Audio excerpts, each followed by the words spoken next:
Bonjour et bienvenue dans cet extrait du programme Compétences CNC que je suis en train de réaliser et qui sortira début 2025. Ce programme est à destination de toute personne souhaitant améliorer ses compétences ou tout simplement se lancer dans l'univers de la CNC de loisirs ou semi-professionnel. J'ai compilé sous forme de masterclass vidéo plus de 3 années d'expérience sur différentes machines en essayant d'illustrer de manière simple et détaillée tout ce que vous devez savoir pour être à l'aise avec votre machine. J'espère sincèrement que tous ces conseils vous donneront envie vous aussi de plonger dans l'univers fantastique de la CNC et de réaliser des projets hors du commun.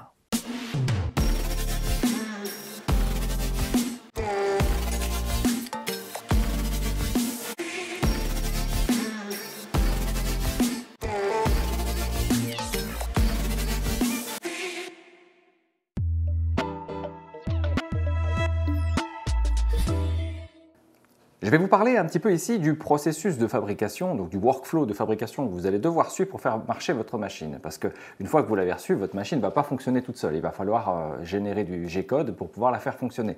Donc ceci va se faire en 3 étapes. La première étape, c'est l'étape de modélisation appelée CAD pour Computer Aided Design.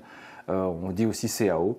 Et en fait, c'est dans cette étape-là que vous allez modéliser en 3D votre pièce avec votre ordinateur pour que vous puissiez définir les composants et les corps que vous voulez créer. Donc, c'est l'étape ultime de création qui se fait uniquement avec votre ordinateur. Et vous allez, si vous n'avez pas de base dans le domaine, devoir apprendre ça depuis le début. Savoir modéliser, c'est pas que pour votre CNC, ça va marcher aussi pour vos imprimantes 3D et tout autre type d'utilisation avec des machines à commande numérique. Pour cette première étape, il va vous falloir un logiciel de modélisation. C'est dans ce logiciel que vous allez créer vos pièces, vos composants pour pouvoir ensuite les éditer avec votre CNC. Et pour ma part, j'ai choisi Fusion 360 d'Autodesk, qui est un logiciel ultra complet et qui en plus est gratuit pour les usages personnels. Donc n'hésitez pas à utiliser ce soft, il vous comblera dans tous les domaines. Bien sûr, si vous êtes habitué à la modélisation 3D avec un autre logiciel, aucun problème. Mais si vous démarrez de zéro, ce serait mon conseil, utilisez Fusion 360, d'autant plus qu'il y a une très large communauté sur Internet qui vous permettra d'apprendre des tutoriels de très bonne qualité. Personnellement, j'ai été vers la chaîne de l'atelier de Kléber qui propose une pléthorie de tutoriels, notamment pour les débutants, les bases des esquisses et tout. Et là, j'ai trouvé vraiment que c'était très bien et grâce à lui, j'ai beaucoup progressé, donc merci Kléber. Et je vous mets le lien dans la formation pour que vous puissiez aller regarder. La première des choses que vous allez devoir faire lors de votre étape de modélisation, c'est de créer une esquisse. Une esquisse qui va définir les formes générales du modèle que vous voulez faire et les cotes, bien sûr, qui vont le définir. Je vous propose de montrer un exemple très rapide sur ceci. Comment est-ce qu'on va modéliser ceci et même le produire. C'est un simple carré de 20 par 20 dans lequel il y a une poche de 10 par 10 qui est creusée sur 15 mm. Donc là, avec ceci, on va explorer les opérations de base et je trouve qu'il n'y a pas mieux. Voilà, donc c'est parti sur Fusion 360 ici pour modéliser cette espèce de petit plateau. Donc c'est relativement simple, je vous parlais, on commence par une esquisse, donc je vais créer une esquisse et je vais la faire sur le plan ici, XY de la CNC, donc je suis en vue de haut ici. Donc là, je vais choisir l'outil rectangle et je vais ici faire un rectangle de 200 par 200. Hop, je zoome en arrière et ça me donne ceci. Rien de magique jusque-là. Et on voit dans mon esquisse que je dois aussi faire un carré au centre, cette fois-ci de 100 par 100, donc c'est ce que je fais ici. 100 par 100, l'autre est déjà bon. Et pour qu'il soit centré, on va faire simple, je vais vous montrer la cote d'esquisse. Ici, je vais demander à ce que cette ligne-là et cette ligne-là soient séparées de 50 mm, coup de bol, c'est déjà bon. Et que cette ligne-là et que cette ligne-là soient séparées de 50 mm. Et bien, j'ai été tout juste dès le premier coup. Et de cette manière, l'esquisse est terminée, vous voyez, donc on retrouve ceci, donc ça c'est plus ou moins fait. Donc cette étape d'esquisse est maintenant terminée. Une fois que l'esquisse est terminée, vous allez devoir passer aux opérations de création de matière. Il faut bien faire sortir la matière et cette opération-là, elle s'appelle l'extrusion. Donc vous pouvez faire des extrusions pour créer de la matière, mais aussi des extrusions pour couper de la matière. Donc retenez que l'étape d'extrusion vous permettra de créer le volume et c'est ce qu'on va faire avec notre plateau. Je vous montre ça tout de suite sur Fusion, donc je suis toujours sur le même exemple. Et c'est extrêmement simple. Là, je prends le petit outil Orbit pour vous montrer en 3D ce que ça donne. Donc, vous voyez ici notre plateau. Je vais zoomer un petit peu et le centrer. Et je vais simplement sélectionner. Alors, tout ce que je veux, c'est créer. Si on regarde ce plateau-là, j'ai à l'origine voilà, un brut de 200 par 200 dans lequel je vais venir creuser quelque chose. Donc, ce que je veux faire, c'est prendre ces deux esquisses. Vous voyez, Fusion sélectionne des zones automatiquement qui sont fermées, donc des contours fermés, il les sélectionne. On veut ces deux contours, j'appuie sur la touche E pour extrusion, ou alors vous trouvez ce raccourci-là dans, hop, je les prends ici, dans Créer, et vous allez trouver ici Extrusion, vous voyez ici raccourci E. En appuyant dessus, j'ai une flèche qui se montre ici. Si je pousse vers le haut, je fais une extrusion vers le haut. Si je pousse vers le bas, je fais une extrusion vers le bas. Moi, ce qui m'intéresse ici, c'est d'aller vers le bas. Vous allez voir pourquoi. C'est pour creuser, pour pouvoir creuser après. Donc, je vais faire ici un moins 19 mm qui me crée, par rapport à mon esquisse, une extrusion de moins 19 mm. Vous voyez ici que mon esquisse a disparu automatiquement, il l'enlève pour, je ne sais pas exactement pourquoi, mais voilà, en recliquant ici, l'esquisse réapparaît et je retrouve ici mon centre. Il me suffit tout simplement de cliquer sur la zone centrale, de refaire la touche E pour extrusion, et là je peux descendre de moins 15. Là il comprend qu'on est dans la matière, donc il coupe tout seul, et faire entrer. Et c'est pas plus compliqué que ça. Vous voyez, en quelques étapes, on a pu modéliser ce plateau-là. Donc ça s'est fait, si on est connaisseur, vous avez compris, c'est fait en 30 secondes. Donc ça peut être relativement rapide pour créer ce genre de choses. Donc n'ayez pas peur, au début tout va vous sembler compliqué, c'est normal, mais à force de pratique, les choses vont devenir de plus en plus évidentes. Et comme tout apprentissage de logiciel, quand vous allez commencer à utiliser tout ce qui est raccourci, clavier, etc., vous allez avoir des techniques de production qui seront très très bonnes. Vous verrez aussi quand vous modéliserez des pièces compliquées, des fois il faut se prendre la tête, c'est parfois pas évident.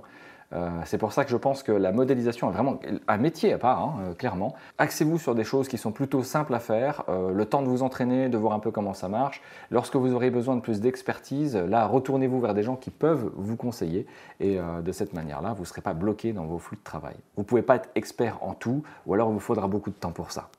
La seconde étape de votre workflow va être l'opération de fabrication, donc l'opération de CAM, Computer Aided Manufacturing, là où vous allez définir ce que votre fraise va faire pour travailler votre brut. Donc, le brut, c'est la planche de base et vous allez devoir définir les opérations qui vont faire cette découpe et cette poche ici. Donc dans cette opération-là, vous allez devoir définir tous les paramètres de votre projet pour programmer votre CNC littéralement.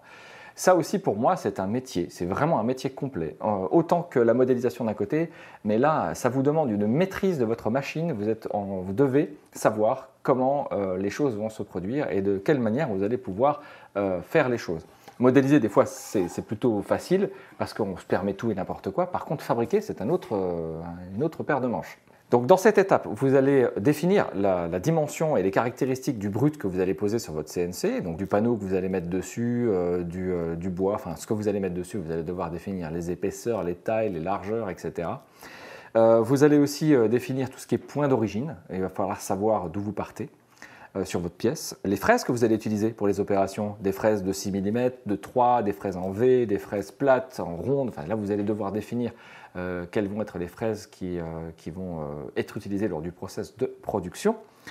Et évidemment, c'est dans cette étape que vous allez définir les opérations donc de découpe, d'évidement, de chanfrein, qu'est-ce que j'ai marqué encore, de surfaçage, de gravure, enfin toutes les opérations que vous allez devoir faire pour créer votre pièce. Tout en parlant des opérations, sachez qu'on parle souvent d'opérations 2D et d'opérations 3D. Alors il y a tout un débat dans le domaine. Puisque au final une CNC ne bouge que sur 2 axes en même temps, parfois 3 axes. On a commencé à dire que lorsque Z bougeait, on considère ça comme étant classé dans les opérations 3D. Donc en gros, quand vous faites une découpe, ce n'est pas, enfin, ici, à cet endroit-là, on n'a que des opérations 2D. J'en parle un peu plus tard. Mais voilà, Z est placé, il fait tout le tour, on redescend un coup Z, on ne bouge plus, on fait tout le tour, donc ça c'est considéré comme une opération 2D. On verra dans le logiciel comment c'est arrangé. Honnêtement, c'est plus une manière de ranger les choses qu'autre chose. Donc je vous propose de faire la même chose que précédemment. On va faire la fabrication de ce plateau. Je vais aller aussi en diagonale et rapide. Les explications auront lieu bien plus tard dans les chapitres, mais ça vous permet d'avoir une vision très haut niveau de ce qu'il faut faire pour générer le G-code de votre machine. Nous revoici sur le petit plateau. Donc si on regarde, si on l'observe un petit peu, qu'est-ce qu'on va devoir faire comme opération pour le créer? Il y en a deux. Si on considère que le brut que je mets dans ma machine fait exactement cette épaisseur, donc il n'y a pas besoin de rabaisser la taille du plateau, on va considérer qu'elle est OK, je ne vais avoir que deux opérations. La première va être cette poche, donc l'évidement intérieur que je vais faire ici. Donc on va faire une poche qui va enlever toute la matière qui est ici. Et puis, on va ensuite faire une opération de découpe sur le long ici, donc le contour, pour qu'on puisse découper la pièce aux bonnes dimensions et la sortir totalement du brut. La découpe doit être traversante. Donc la fabrication se fait dans Fusion 360 directement dans l'onglet Fabrication qui est ici. Et donc on va faire, hop, on va reprendre à partir de là, comme ça on verra bien. À chaque fois, il faut faire une configuration. Donc j'explique pas trop. Donc je fais ma nouvelle configuration.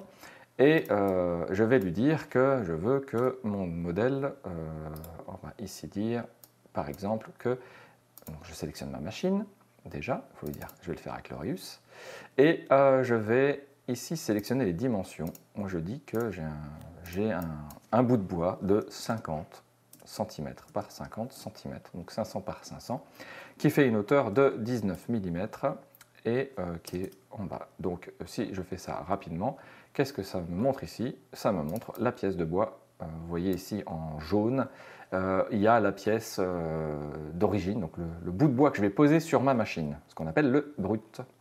Et je vais aller dire que ouais, l'origine est en plein centre, c'est-à-dire que le départ de ma fraise doit être en plein centre de ce brut pour usiner mon objet. Une fois que ça c'est fait, j'ai plus qu'à faire OK. Et ma configuration est faite. Donc là, j'ai défini les dimensions de mon brut et mon point d'origine. Ensuite, je vais commencer à faire des opérations de type 2D. Donc là, je vous en ai parlé, il y a des 2D d'un côté, les 3D de l'autre. Donc la première, l'évidement, ça s'appelle une poche 2D, tout simplement. Donc la poche 2D, voilà comment est-ce qu'on la fait. Je sélectionne, ici on a l'inspecteur d'outils qui arrive, enfin d'opérations qui arrive, et je dois aller lui sélectionner, la première des choses, c'est l'outil que je veux utiliser. Eh bien, on va faire super simple, je vais aller ici et je vais lui dire que je vais utiliser une fraise droite de 6 mm, donc une simple fraise de 6 mm de diamètre qui va venir faire ce travail. Ensuite, il faut ici dans l'onglet géométrie que je sélectionne qu'est-ce que je veux faire. Donc il faut que je sélectionne la poche, et c'est celle-ci. Vous voyez, il comprend tout de suite ce qu'on veut faire, il est vraiment bien fait, Fusion 360 de ce côté-là, et il arrive limite à prédire ce que vous voulez faire parfois, c'est étonnant. Et là, je vais passer 2-3 petites choses. Je vais juste mettre de la profondeur multiple, c'est très important. Et il y a beaucoup d'options et faire OK. Mais rien qu'en faisant ça, donc là, en allant très vite, regardez, il m'a généré un parcours. Et ce parcours-là, il va l'exécuter de cette manière-là. Je fais une simulation, tac, pas trop vite. Regardez, on voit comment la fraise va travailler. Elle va évider. Donc elle va faire ça une première fois. Puis elle va redescendre un peu. Et elle va recommencer jusqu'à être à la dimension souhaitée. Donc on considère là que l'opération est programmée, il n'y a plus de problème. Et maintenant, il nous reste l'opération suivante, qui est l'opération de contour 2D. Cette opération de contour dit bien qu'elle va suivre un contour, et à force de le suivre et de descendre, elle finit par le couper. Donc là, il comprend déjà que c'est le 6 mm qui était déjà sélectionné précédemment, parfait. J'ai plus qu'à lui définir ce que je veux couper. Donc il faut que je lui dise que ce que je vise à découper, c'est ça, pas ça, parce que là, il ne va rien faire, il va juste faire un tour en survolant, c'est tout ce qu'il va faire. Mais si je sélectionne ce contour-là, et ici toujours profondeur multiple, on en discutera de ça plus tard, et que je fais OK, et bien voilà. Il m'a défini ici 1, 2, 3, 4, 5, 6, 7. Il va faire 7 tours pour pouvoir faire cette découpe. Et donc, une petite simulation histoire de tout voir. Pardon. Donc, une petite simulation. Et on voit qu'ici, il a été super vite. Voilà, on voit qu'il fait la découpe tout autour. Donc là, on a fait 2 opérations. Si je les mets ensemble et que je simule l'ensemble, vous allez voir qu'il va nous faire, hop, on va faire comme ça. Il va nous faire l'opération d'évidement. où il va faire la première poche sur 3 mm. Il va ensuite recommencer. J'accélère un peu. Et il va finir après par aller découper votre pièce. Et quand là c'est terminé, et ben, c'est ça que vous allez récupérer sur votre machine. L'étape de fabrication est quasiment terminée, le CAM est fini et il ne reste plus qu'à générer les fichiers pour votre machine pour qu'elle puisse exécuter le programme. Alors ça se fait, on appelle ça une post-production de votre parcours d'outils, puisque chacun a une machine différente, donc vous devez utiliser un post-processeur adapté à votre machine pour pouvoir le générer. On regarde sur notre exemple. Sur notre exemple, c'est relativement facile, donc je quitte la simulation et je vais aller prendre mes deux opérations et je vais cliquer droit, donc les opérations que je veux générer, je vais aller faire ici un post-traité et je vais lui dire que je veux sortir ce fichier dans Académie ici et je vais lui dire que ça va s'appeler avec beaucoup d'originalité test. Voilà, test. Je ne sais pas pourquoi il donne tout 1001, je n'ai jamais compris, mais ouais, si vous le savez, je serais curieux de le savoir. On n'a plus qu'à faire maintenant OK. Post-processeur, pardon, même pas OK, c'est post-processeur. Et vous allez voir ici, il y a un programme CN qui apparaît. Et ici, vous avez un programme CN qui a été fait. Eh bien, une fois que c'est fait, là, je vais vous montrer ce qui sort en fait de ce fichier-là. Comme ça, on pourra regarder le G-code, vu qu'on est expert en G-code tout de suite. On va regarder, et là, il suffit d'aller ouvrir le dossier de sortie. OK, on est sur le test, et je vais l'ouvrir avec mon Notepad++. Voilà, voilà. Non, pas maintenant. Et on voit afficher ici le programme qui se génère. Donc on a beaucoup d'instructions et voilà, vous voyez, en fait il y a toutes les instructions de déplacement de votre fraise pour faire l'évidement de poche et en dessous, comme on a sélectionné deux opérations, on va avoir le contour. Donc en gros, on pourrait résumer que c'est des instructions de déplacement X, Y, tout le temps. On verra un petit peu le G-code plus tard dans la formation, histoire de comprendre un peu les bases. Mais là, voilà, vous avez de quoi pouvoir passer à la troisième étape. Ce que vous allez devoir faire dans cette troisième étape de production, c'est placer votre brut sur votre CNC. Il va falloir le verrouiller pour pas qu'il bouge. Je le redirai toujours, un brut qui peut bouger pendant l'usinage, c'est un usinage foutu. Donc il faut absolument le verrouiller. Il faut faire les initialisations de la machine, tout ce qu'on appelle le homing, tout ce qu'on appelle les placements d'origine, etc. Donc on verra ça bien plus tard aussi.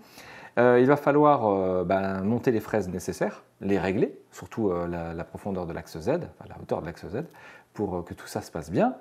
Il va falloir mettre toutes les options de type aspiration, de type lubrification quand vous faites des choses avec du métal ou des choses comme ça, air comprimé et compagnie, les changements d'outils si vous avez. Enfin, voilà, il y a toutes ces opérations qui est aussi finalement un métier, encore une fois.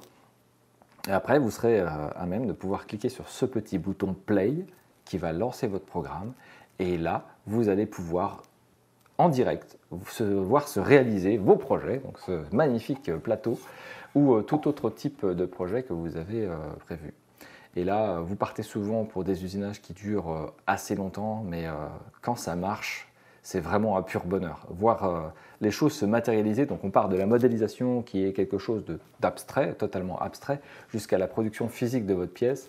Moi, cette étape-là, je la trouve toujours magique, c'est que du bonheur.